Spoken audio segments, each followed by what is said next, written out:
Touring Car Championship update is proudly brought to you by Shell. Yes, and as we welcome you back, round 7 of the Shell Australian Touring Car moves to Lakeside in Brisbane today after the meeting was postponed last week due to the Brisbane wet. And the locals will be in tremendous spirits because Queenslander Dick Johnson will share the front row of the grid with the old sparring partner Peter Brock. Championship leader Craig Lowndes finished third in yesterday's qualifying. Well, Seven's motor racing commentator Gary Wilkinson joins us live from Lakeside. And Gary, I know it sounds terrible, but this is Dickie's first pole in 3 years. Yeah, I know. Well, you know, you can't keep a good man down, though, and he's back in the front where he belongs. And I've got to say, Fordo, it is great to be back here in God's country, as Dick keeps reminding not only me, but everybody else as well. No problems after the rain. The track in good nick? Oh, the track is in fantastic nick, and it is an absolutely glorious day. In fact, it's very hot here, and that's going to give the drivers some cause for concern, I think, because they've got 3 races to contest, and a big crowd moving in here. And as I said, I think we're in for a real bumper day for the 7th round of the championship. But let's kick off the action with the Auto Action Privateers Cup. 4 laps of Lakeside, and this is real hustle and bustle stuff. Front row of the grid, Greg Crick and Kevin Heffernan. 5 seconds away from the start of the Privateers Cup. The Auto Action Privateers Cup at Lakeside Raceway. Greg Crick and Kevin Heffernan on the front row of the grid. Green light. Plenty of smoke from Heffernan's price attack Commodore, but it's Greg Crick who gets the power down effectively, and Stephen Richards follows him through in the Valvoline Cummins Commodore down toward the carousel for the first time. 8 cars in all in this Privateers Cup battle. And Stephen Richards, good start there. He's really dicing with, he's holding Heffernan up there a little bit in the middle of the corner. And that's John Falk off the road there. Running off the road, coming out of the carousel, gathers it back up, but it's Greg Crick in command from Stephen Richards and Kevin Heffernan as they head down to Hungry Corner for the first of 4 laps. Very critical run this for Greg Crick. He was competing with both Stephen Ellery and Stephen Richards for top dog position in the Privateers Cup. He's had a DNF at Phillip Island and just a 5th at Calder, so it's dropped him down the points ladder a bit. These points will be critical to Crick's hopes of taking the Privateers Cup in 1996. Onto the pit straight for the first time. But they've certainly got things sorted out here. They're a very tight bunch, and Crick's doing a great job out in front. They've sorted the car, the fuel problems they had, that seems to be fixed, and the car's operating very well at the moment. Stephen Richards in the Valvoline Cummins Commodore VR, ex-Freddie Gibson motorsport car. Talking to Gary Rogers, the team owner, yesterday. They're having a bit of struggle getting some speed out of the car throughout practice and qualifying yesterday. And they were hopeful of making a couple more changes overnight to get a bit more speed out of it. Seems to be working pretty well here. He closes the gap to Greg Crick as they come under our camera down toward Hungry Corner for the 2nd time. Stephen Richards, little puff of smoke there as the inside wheel gets light, turning into that corner up through the loop. He's getting closer and closer to Crick all the time. Well, Crick had him had him covered yesterday in qualifying, but Stephen, he looks like he's holding Stephen up a little bit here. There's a very difficult place to pass at Lakeside, and probably only 2 opportunities to get by, and Crick seems to be covering those at the moment. So the order as they come across the line this time, it's Crick from Richards, Heffernan, Trimble, Ashby, Ellery, McLeod and Faulkner. Stephen Ellery won't like this. He is in fact leading the points chase in the Auto Action Privateers Cup at the moment. 293 points over our 2nd place man here, Stephen Richards.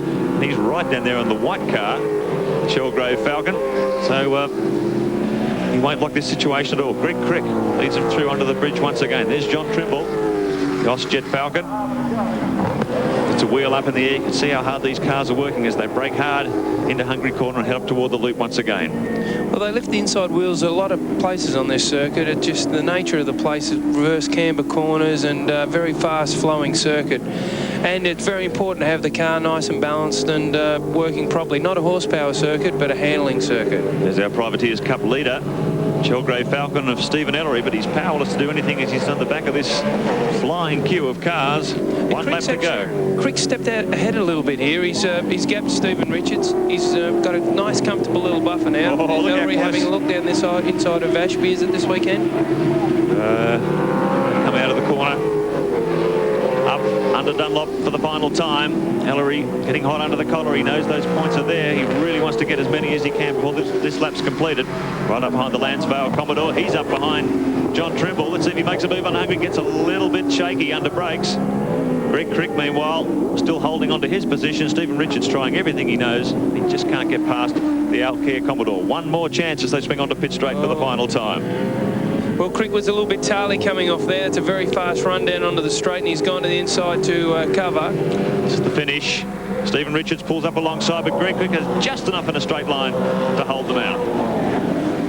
Stephen Richards in second position, Kevin Heffernan in third. Oh, that's the Privateers Cup. Here's the man himself on the pole position for the big one this afternoon. How do you do it? I don't know. I think I've done enough miles around here to know which way the road goes, but basically the car's good, and I think I've made a very good selection in tyres. Well, you had a problem with tyres early in the season. Is that now all ironed out? I mean, you're happy and confident you've got the right tyres, right compounds for the rest of the season? I wish. Oh, it's like that, is it? No, there's still a bit of drama, but, you know, we're slowly but surely overcoming it. The Japanese people are working their hardest to get everything back up to speed, so by Bathurst when it'll really come good. Brock's alongside you. I saw this morning he was quoted as describing Lakeside as a serious bit of road.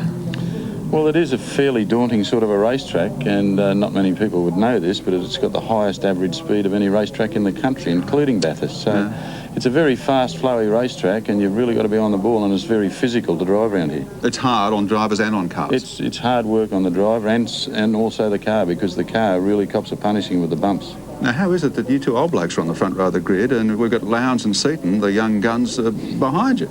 Well, they reckon shades of 81, so, you know, that was a good race, and I hope this weekend will be a good race. And when you had the front row together, what is it, 102 or something? It is a great day, and a terrific crowd coming in again. I mean, it does pull people here, doesn't it, Lakeside? Well, I think most of the people are sort of more into it here. They sort of come out with their little stands and their banners, and they really get involved in the day's activities, and it presents very good racing. Did you actually go out last night and block off the road at Acacia Ridge and practice the starts? I should have, because that's what's going to be so important here. What about JB, qualified fifth?